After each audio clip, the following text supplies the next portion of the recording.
No, before creation, who does Allah So love? before creation, he had love, but he didn't share the love. So is that love? So if your wife has love but don't love you, is that love? Yeah, you can have love, but hold on. Hi, welcome to Religious Insight, and in this video, in this debate with God Logic, a Muslim tries to debunk the Trinity and got himself horribly embarrassed. Let's watch this video to find out more truth.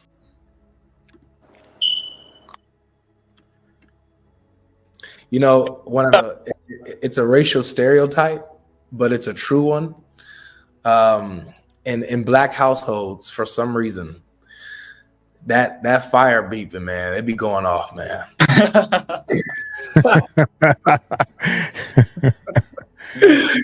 It's a stereotype, but a true one, man. That's a true. It's a true one. I can't even be mad at it. You're right. You're right. You're right. That's mad How funny. you doing, man? How you doing, Man, bro? what's up? I've been following you, so been watching your. I see you saying you're destroying the Muslims, huh? I don't want to destroy the Muslims, man. I want to destroy Islam, man. Just Islam. I want to help bring us Muslims to life, man. I don't want to destroy them. I want to bring them to life, man, in Christ Jesus. All right. So, but welcome, man. Welcome, man. I like your energy already, man. You already smiling and stuff. So. Nah, you may. All right. Hold on, let me say get some something. light. Go ahead. I can hear you. Go ahead. Yeah, you were saying something with Hassan, and you said in order for God to be God, he has to be like three. So I don't know if you have any evidence from the Bible which says God cannot be all powerful if he's not in three persons. If you want to touch on that radar, you can, because I spoke a lot. Yeah, I just want to echo Avery's word. It's a philosophical argument, right? The idea that God is the superlative of whatever we are, right? So people can be good, they can treat their kids nicely, but God is the supreme expression of what goodness is. He's the extreme and perfection, the ultimate of goodness. So you think of justice and right. I mean, these things, all God is completely, right? He's the most benevolent. I mean, all these attributes are his, they belong to him. But when you talk about loving, without a God being complex in his unity, with having one to love, he lacks the superlative of the attribute of love. And since the Bible says God is love, he has to be the perfection of love. Love that's not directed towards a person and received back from a person is an imperfect love. I'm sure you don't want to be married to a woman who doesn't love you back, right? Right. Right? So that love would be lacking and incomplete, right? Yep. Let's say you married a woman and you don't love her no more, right? That love is lacking. There's something broken in there. So what we're saying is that in the Godhead, from all eternity, from the beginning, there were three persons that loved each other perfectly. The Father loved the Son loved the Spirit, the Son and the Spirit loved the Father and the Son loved the Spirit, and every combination that you could imagine, that they had love for one another and communal love, right? 2 to 1, and they loved as a group and they showed love on another. So this is why without creation being in existence, you need an uncreated complexity of the unity of God for the superlative of love to be in existence and to be part of God's attributes. If not, the alternative is God never had perfect love until he created us, and this will make Allah dependent on us since he's only one person. Okay. So God existed. He always existed as three. That's what you say, right? No, do you have it? But what's wrong with what I just said though? No, I don't have no. I'm just trying to. So you think a person so God does have to be complex to have perfect love. He does have to be multi-personal. No, God doesn't have to be multi-personal or something like that. So what's wrong with the argument I just gave you though? Because you said you had no problem with what I said. I articulated that God had to be complex for perfect love, but now you're saying God doesn't have to be complex for perfect love. So what's wrong with what I said? What's the flaw in my argumentation? What's wrong with it is when you said he already existed in three. Yeah. Yeah, that's what's wrong. Okay, so before creation, yeah, if God, Allah, one person, who does he love? He loves his creation. No, before creation, who does Allah love? Creation, he had love, but he didn't share the love. So is that love? So if your wife has love but don't love you, is that love? Yeah, you can have love, but hold on. The thing is, we are those seeing him as love, right? Yeah. As loving, right? Yeah. So without us, we don't see him as loving, but he's love. It can happen So like that. check. Happens. This is the problem. This is what I think you're missing. Love is not just it's loving people and receiving that love back. That's perfect love, right?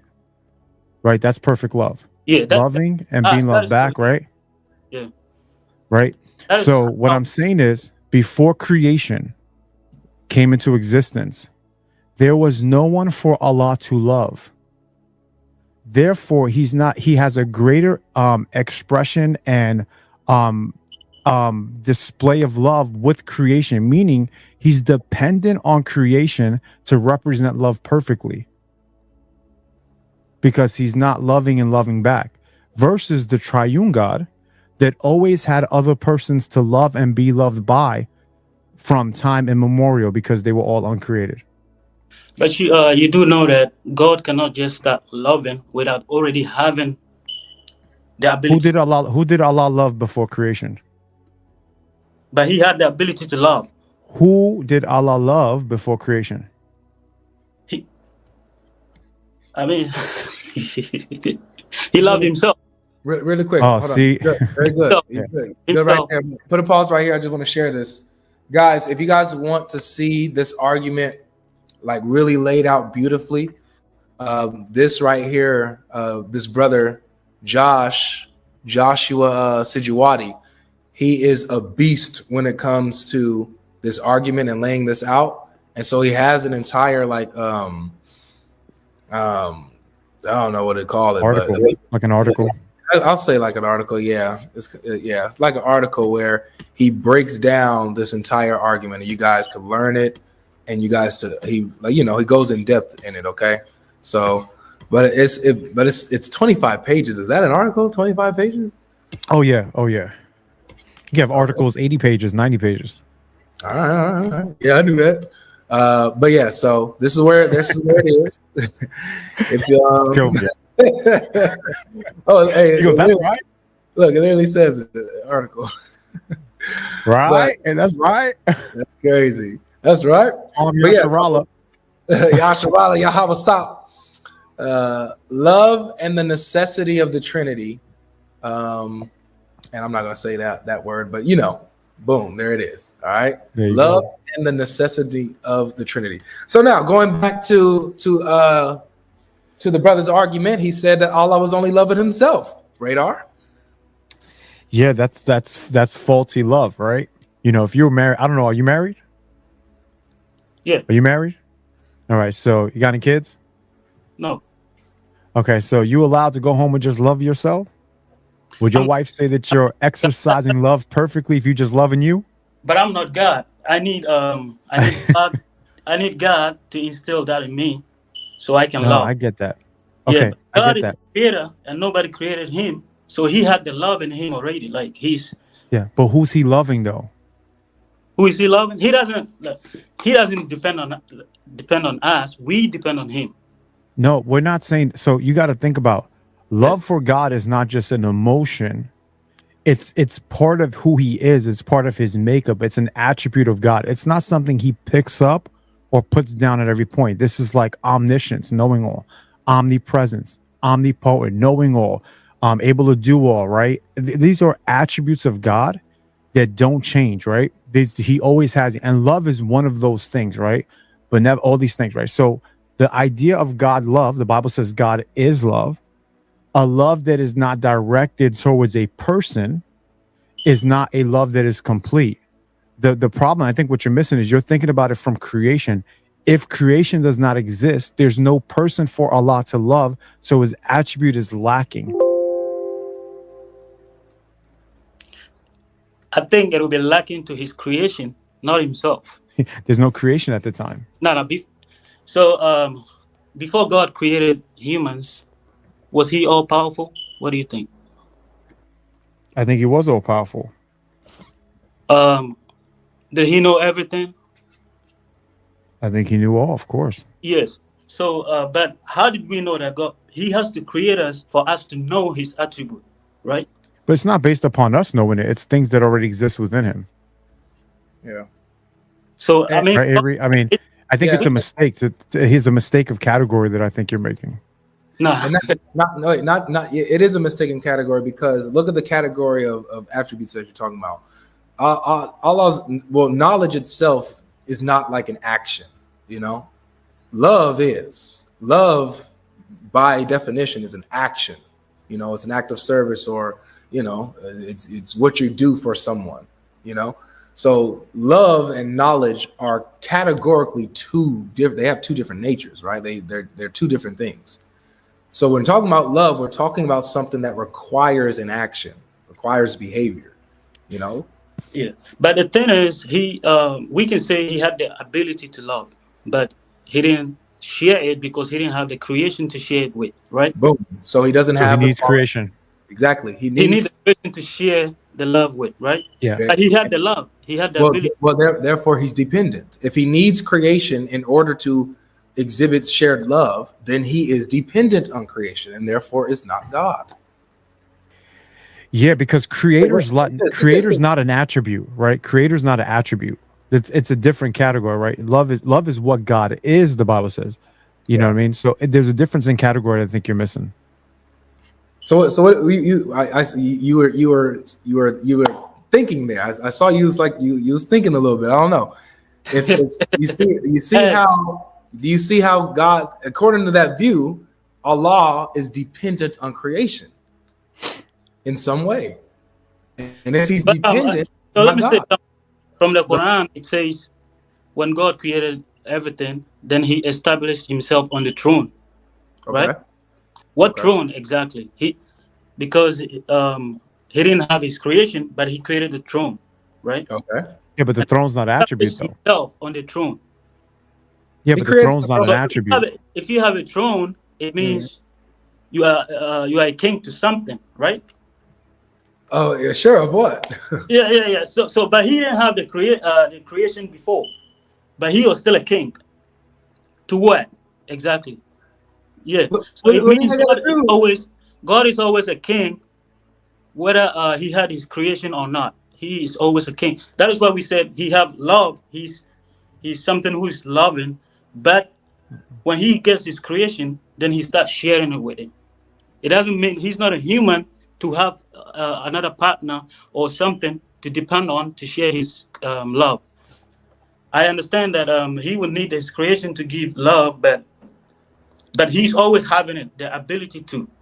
Continue with that with him, Radar. I'm about to change positions. I need better lighting. Yeah, go ahead. Yeah, I think you're mistaking a category error between that which is created and the attribute of God, right? Because the idea of God being a king is something that is necessary for creation, for him to be a king. But we don't say God as to his essence and nature is a king. There's a difference to that, right? There's a difference of that. Because let me ask you a question. So when you think about Allah before creation, right? Yeah. And there's no one for him to love. Don't you think there's a brokenness there that love's not being expressed? Yeah, but he. Yeah. All right. You go ahead. Yeah. So what's up? So do you have a different objection to why Jesus is God and stuff like that? Yeah, I have it. No, Jesus. I don't think Jesus is God, because when you read the Bible, it says God cannot be seen. When Jesus is seen, Is that fully what it says? That God can't be seen? Yeah. Is that all that the Bible says? Not that, but Look, so we go to Exodus 24:10, and we'll read it to you, right? It says, Aaron, you have a Bible with you? No, I don't have a Bible, but if I can. Yeah, you don't got to go off the camera. It's all right. I'll read it to you. Just trust me, all right? You can check it up later. You can write down the verses, all right? Exodus 24:9. Moses, right? Musa went up with Aaron, Nadab, and Abihu, and the 70 elders of Israel. And what did they do? They saw the God of Israel. And under his feet there appeared to be a pavement of sapphires, clear as the sky itself. Nadab, Abihu, the two sons of Aaron and Moses go up, and the 70 elders of Israel, 70-something people, they saw the God of Israel. How did they see him? Okay, So I'm gonna ask you like 3 questions, and then I'll No, get. hold on. Now we got to deal with the passage, right? You said the Okay. Bible says nobody can see God. I Yeah. brought you a passage that says God could be seen.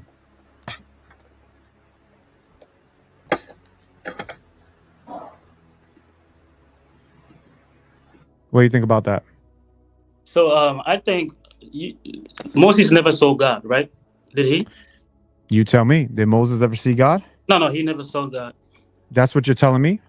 Yes, that's what I'm saying. Telling you. All right. Exodus 33:11 says, "Thus the Lord used to speak to Moses face to face, just as a man speaks with his friend." Yeah, face to face don't mean Yeah. he seen him. Like you can. I don't. So how do But you talk to your friends? well, then we can say the Bible has contradicted itself. If it says you can see God, Oh, one place it says that Moses saw God face to face. If you want to interpret that into saying that Moses really saw God face to yeah. face, then no, he may have seen a sign that God is existing here, or some like a sign, Yeah. but he didn't really see God. So John 1:18 breaks it down for us. Okay. And what does it say? No one has seen God at any time. The only begotten God who is in the bosom of the Father, he has explained him. So it's the Son who has made him known. Now, I usually don't like going to the New Testament to back stuff up. So we can go back to Genesis 18, okay? Next time Go I'm back to I think. that was John 1:18, right? So we have the notion that the Son of God makes him known. But now check this out. When we go to Genesis 18, look at what it says. So you said God can't be seen. Maybe it was just like something else, right? Look at what Genesis 18 says. It says, Vayera elav Adonai. So this word, Vayera, is that the Lord appeared.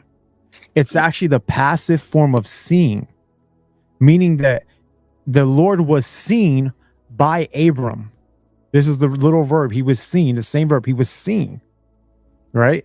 So the Lord, the God of Israel, appeared to Abram by the oaks of Mamre. And then when you keep reading in Genesis 18, two of the angels go off and the Lord stays before him.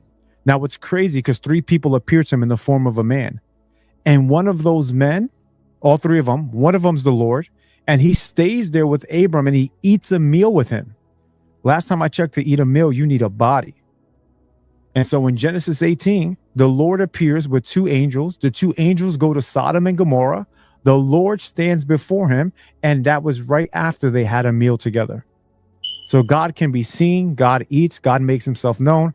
John 1 explains it. The word of God took on flesh. Okay. This is how the unseen God is seen, through the person of Jesus. So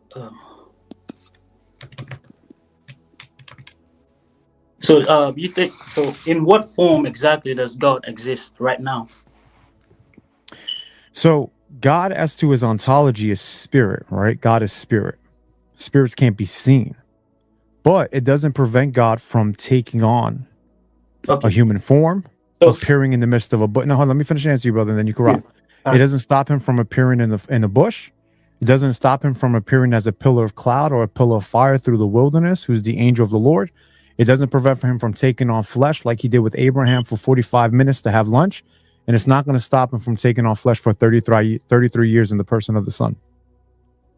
So you do know that God exists the same way everywhere at the same time, right?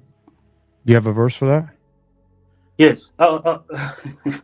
It's in the Bible. I read it, but I didn't bring the verses. Next time I'm gonna get my Bible to but it's in your Bible. You can search it up, look it up. But I didn't bring God, I mean, it. you have Says, passages God say is he's the the same. Yeah. Yesterday, today, and forever. Yeah, there's verses like that. He's the same yesterday, today, and forever. What's that talking about, though? Yeah, it may be separate verses, but it says God is the same somewhere, and then another place it says he's everywhere. Yeah. So he's the same yesterday, today, and forever. The Spirit of God is everywhere. But remember that at some point, God came down to Mount Sinai and he spoke to Moses on Mount Sinai. At some point, God localized himself and spoke with the prophets of old. So he was able to funnel down himself and localize himself in an area. And what I'm saying is the fullest revelation of God localizing himself in one area is in the person of Jesus of Nazareth. And he literally dwelt among us and made the Father known, being God, but humbling himself, showing us the greatest expression of love for humanity, right? And dying for us. Okay, so all right. So you mean Jesus was God, exactly God, right? Jesus God. was God, is God, was always God, but didn't always have a flesh. So he was God on earth and at the same time God in heaven, right? Yeah, well, we have a Bible passage for that, right? And we're going to go to Genesis 19:24, right after Genesis 18. Remember, the Lord is in front of Abram. The two angels go down to Sodom and Gomorrah to destroy it. Then we read a passage in Genesis 19:24 that Yud-Heh-Vav-Heh, the name of God, rained on Sodom and Gomorrah fire and brimstone from the Lord in heaven. Hold on. Well, so I know the God's everywhere, but it's localizing him. God is able to come and speak to his people, but we have the math problem. If you see God, you die. People see God. What's the answer? The Son of God makes him known by funneling down the glory of God and making the Father known. This is what we have within creation. And if Allah can do all things, what stops God from taking on a body and taking on flesh?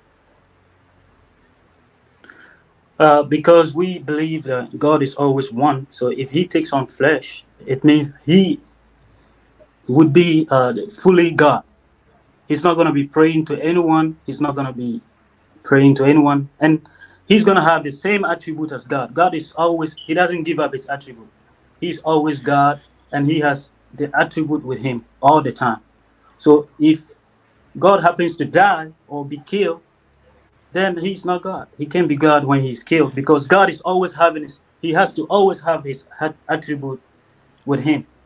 He can't give up the attribute. This is something that a lot of rabbinic Jews struggle with, right?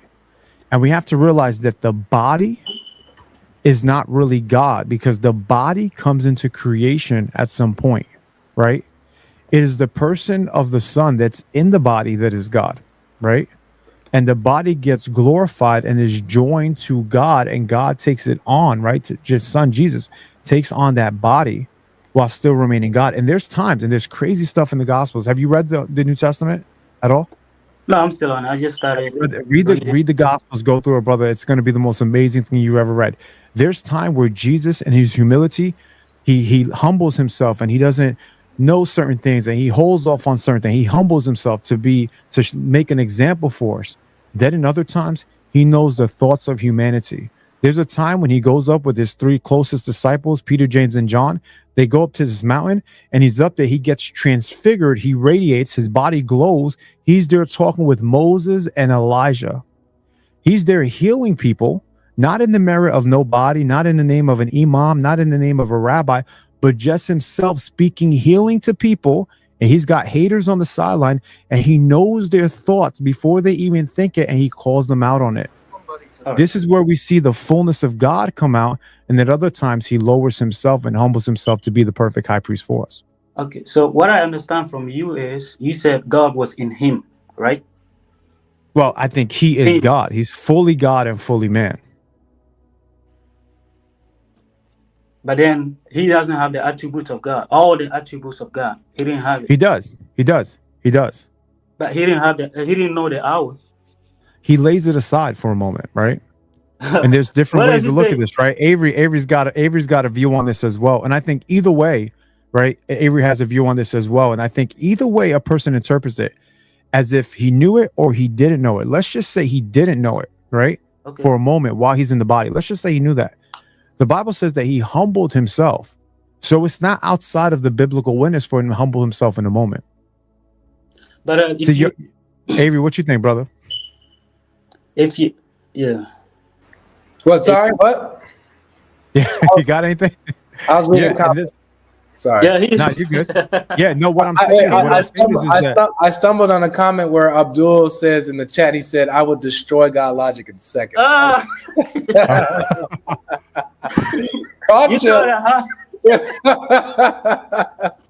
Gotcha. Yeah, that's true. That's true. Yeah.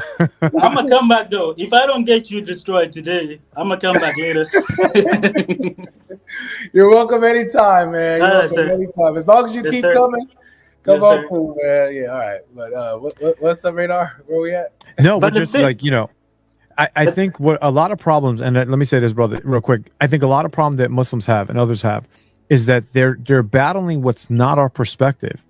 The Bible teaches that the second person of the triune God took on flesh and lowered himself, right? This lowering means that in the body, he had to learn things. And since all things are God can do, there's nothing that prevents God from coming down and taking on flesh to be the perfect example for us. And I think the reason why a lot of Muslims miss this role of the priestly role of the Messiah is because they have no concept of the tabernacle system or the temple where sacrifices were made. It just doesn't exist in Islam. They don't even understand what the word Messiah means, right? If I asked you, what does Messiah mean? What does the Messiah mean? I think a Messiah has a different job as to messengers. Like he's Yeah, someone. what does it mean though? What does Messiah mean? The word Mashiach. What does it mean? The word specifically, I don't know the meaning, but I know the job that a Messiah does. Yeah, from what? Messiah would do. A Messiah is someone who comes back, like he's not dead, so he's gonna come back and fight another Messiah. Where are you getting that it's from? someone who a false messenger. How do you know what Messiah is supposed to mean? Where are you getting that from? Okay, so no, I can't point out, but there are so many like things that are put together to get this. I get you. What does the word Mashiach mean? What verb does that come from? Do you know what language that I know word it to be Masih in Islam, but I don't really but know. do you know what the word means though? No, you tell me the meaning of It means anointed exactly. with oil. It means anointed with oil. Okay. For a particular mission, right? So in the Hebrew Bible, in the Torah specifically, we have this anointing for priest. And this idea of the priestly role is the first time we see someone being anointed.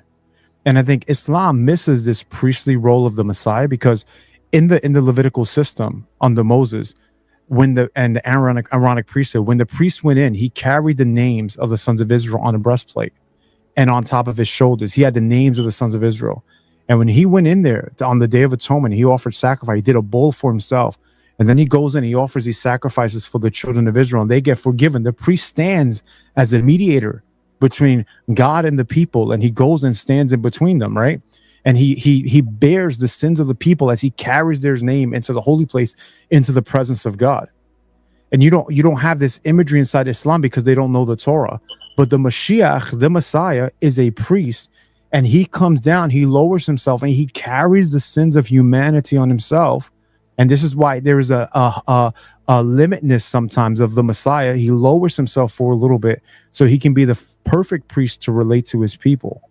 And this is why you miss this in Islam, because you don't have the Torah the way it represents the fullness of what the Messiah, the Mashiach, is supposed to be. Maybe we don't have your Torah, but we got the Torah in the Quran. So like I said, we don't have the Torah, but we have the Torah in the Quran. Well, I think what you're missing is that the idea of I appreciate your energy, brother. The idea of the priest, you don't have that. So what the idea of what priests do, you don't have inside the Quran. You have the whole system that God set up through Moses is a system that points to the Mashiach. It tells us that one's going to come like Moses, right? He's going to be a brother among Israel, and that he's going to show them the truth and lead them and guide them. This is Jesus Yeshua, who's an Israelite from the tribe of Judah, God in the flesh who makes God known. So, someone coming up as Moses, but Moses was called God too, right? In the Bible.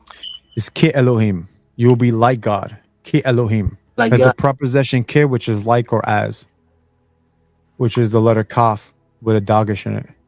So if Jesus was coming as like Moses, it wouldn't make him God, would it? Well, like Moses, not exactly Moses, right? Like in the sense that like Moses, because Moses has two comings. He comes, he's rejected by his people. He goes to Mount Horeb. He hangs out there. Then he comes back when he's 80 years old. He dies when he's 120. But the thing just is, like that, the Messiah comes and goes away and comes back. The Bible also says God is like none. right? Unto us. Like what? He's none like us, right? He's Yeah, none. he's not like us. Exactly. So you said Jesus, Jesus is gonna be like Moses, right? No, well, so like That him as Jesus, a monk from the brothers and teacher bring a Torah. But you know what's the difference between you and me? yeah, what's the difference? Now, between us and the Messiah. See, Okay, yeah, the Messiah has no sin. He was born without a sin nature, doesn't have a father, right? Because why? He was conceived of the Holy Spirit. His body's perfect. He gets tempted by sin, but yet never sins. See, you and me, we sin. We fall short. okay. This is how the Messiah is greater than us. But he's like Moses in the sense that he's the deliverer, and he also brings a teaching to his people. All right, that's your explanation, but it's ambiguous. I can say it's still I ambiguous. think it's pretty clear, brother. It's still ambiguous. So we agree that God is always the same everywhere at any time, right? Well, God as to his nature is the same all the time, but it doesn't prevent him from taking on the flesh. But even if he takes on the flesh, he's still the same God, Yeah. Yeah. Yeah, right? of course. But okay. So if he's the same God, does he get to keep all the attributes, or he has to Well, it's lose? his prerogative to lay him down. He what? It's his prerogative to lay some of them aside for a moment, temporarily, Okay. to be the So perfect high priest. what do you mean right now is God can put some of his attribute aside and then still be God. Well, I think the putting aside of the attribute is in the incarnation alone, which is a unique experience in history. I want to let me jump in here to Yeah, go ahead, brother.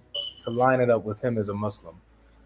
Because the Bible says, I think it's in Hebrews, right, Rabbi, where it says that he veiled himself in flesh, right? So him taking on flesh was a veil, right? He veiled the divine nature in flesh. Okay. Right? So in the same way, you believe that Allah, he also has a veil, correct? You know this, right? A veil. I was watching your I was watching you with Sheikh Uthman, yeah. All and right. you were talking about the same thing, like the veil and all that. Yeah. So Allah has a veil, right? But that veil is not about like taking on flesh or something like that. Right. Yeah, that's what I'm saying. Our God veiled himself in flesh. Your God veils himself in light. So two different veils, but it's a veil nonetheless. Oh. And the point of the veil is that Allah allows his veil to like limit his glory in a way. Like not that he doesn't, or not that he loses his glory, but at his choice and by his will, he has limited for a time his glory and his infinite power from just breaking through the veil and destroying everything. You know what I'm saying? So what I know from Islam point is the veil doesn't prevent Allah from doing anything to his creation, but rather it prevents his creation. It limits his creation, not him. No, the veil does. The veil does limit Allah from doing something. It literally says, the hadith says, no, well, if Allah removed the veil, what would happen? If he removed the veil, what veil? Like in Christianity or in Islam? In Islam, Allah is veiled in light. So if Allah removes the veil of light, what happens? Then we would have to see him. We can't. Well, it's not just that. It's not even just about you who see him, us people who will see him, but also creation itself. The hadith says, if Allah were to remove the veil, then the glory of his face would destroy and burn everything. Okay. So because we can't see him, like we are not meant to see him. It's not just us that can't see him, but remember, all of creation, it says the glory of his face would destroy everything. Trees, planets, galaxies, the universe, it will destroy it all. Just his glory, the glory of his face. Okay. So what he does is he uses this veil to block that, to limit that. Yeah, to prevent us from being destroyed or something. To prevent you from being destroyed. Okay. So here's my question. Yeah. Is Allah's glory limited or is it unlimited? It is not limited because he did that. He Exactly. okay. So what is stopping Allah's unlimited glory from breaking through this veil of light and destroying everything? What's stopping it? What's holding it back? His power is holding. Boom. He So he himself did that.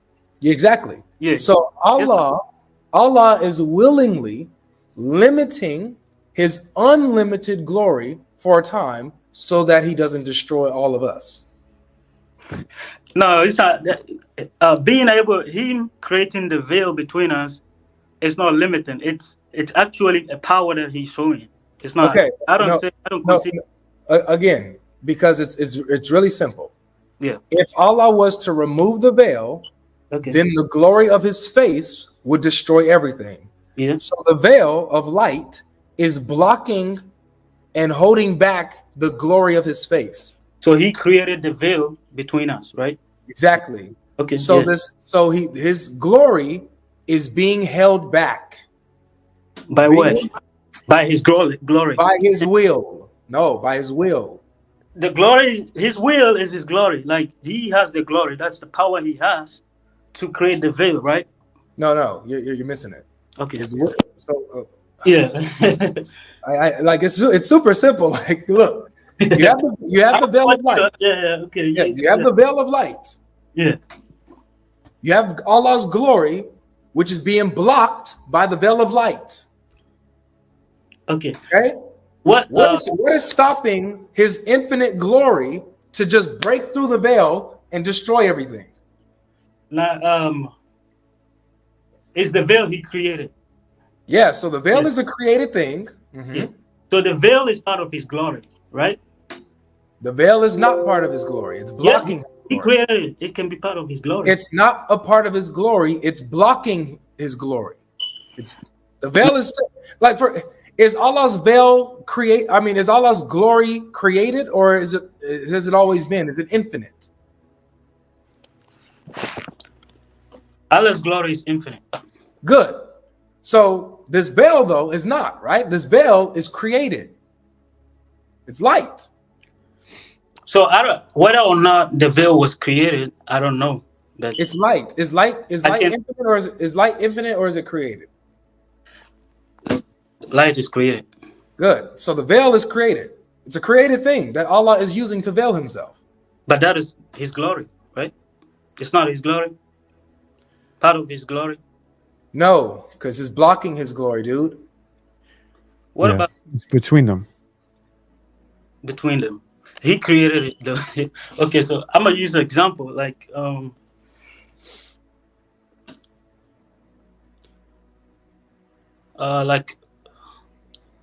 it's the shining of the stars. They're part of his glory, like shining of the stars. No, bro. Oh shit. So I think I understand what you're saying now. Yeah. I think what he's saying, and Radar, maybe you picked it up too, like that his glory is known through creation. So basically his splendor and his majesty through creation and everything that's made, it shows his majesty and his glory. I think that's what he means. Like it's his creation. So isn't it part of his glory? Because that's not what it's talking about. The glory of his face, it's specific. It says the glory of his face will burn and destroy everything if he removes the veil. So the glory of his face is not part of creation.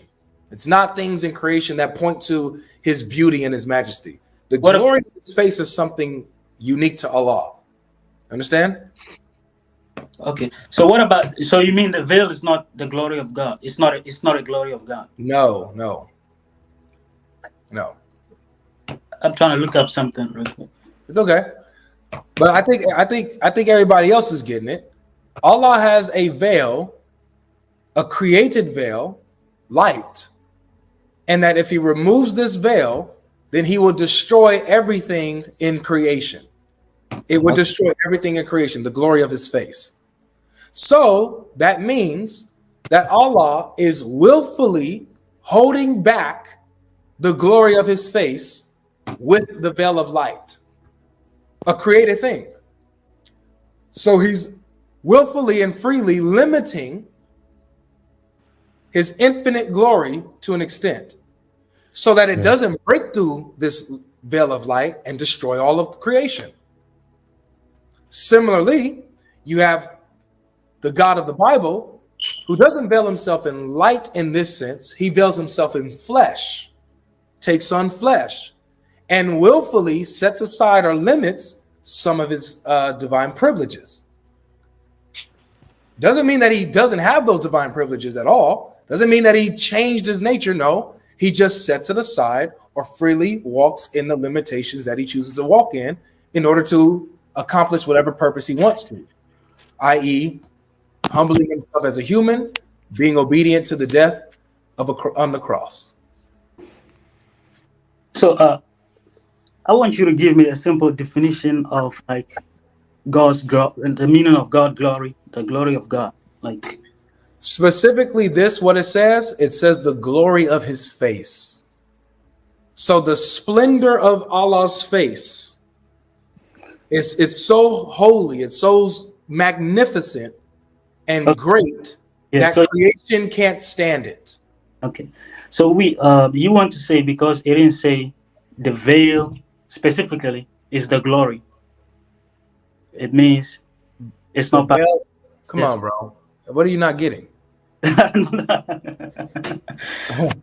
So the thing is, I'm reading something here. It's just telling me the glory of God is revealed in several ways. God's power is his glory, right? It could be a part he's missing it. Yeah. And he used his power to create, right? What is a veil? A veil is like just something. It's a barrier. I would say it's a barrier. Very good, a barrier. Yeah. So a barrier is not the same thing that it is protecting or blocking, right? No, it's different. Okay. So the veil of light, the veil is light. It's a barrier between the glory of Allah's face and creation. Okay. But the barrier was created by the same God, right? Yeah. Through his glory, right? Whatever you want to say. As long as you understand that his veil is not his glory. You understand that, right? Okay. We can move on to another one, a different topic. So if we say because I don't know. Hold on, let me just jump in real quick because I want to share. I found two things for you. Okay. So Al-Qurtubi mentions that the prophet was asked, "Did you see the Lord?" And he replied, "I saw light." Ibn Kathir cites a hadith evoking the content of this verse in which the prophet prays, "O God, praise be to thee. You do sustain the heavens and the earth. You are the light of the heavens and the earth therein." So it says that Muhammad saw it. Now there's another one that's pretty good, another hadith here, which says it brings a notation up. It says, "As regards the light which Allah veiled himself, it's called light and fire, as mentioned in the authentic hadith narrated by Abu Musa al-Ashari. His veil is light or fire. This fire is a light, which is the one in which Allah spoke to Moses." So he veils himself to speak to the prophets before that. He's covering himself, that he's putting something between him and them, and we're saying this is the same as the incarnation when Jesus takes on flesh. So it's not a problem even from an Islamic perspective. Yeah, from Islamic perspective, I think whatever thing Allah creates to show his power is his glory. It's part of his glory. Like the throne of Allah is part of his glory.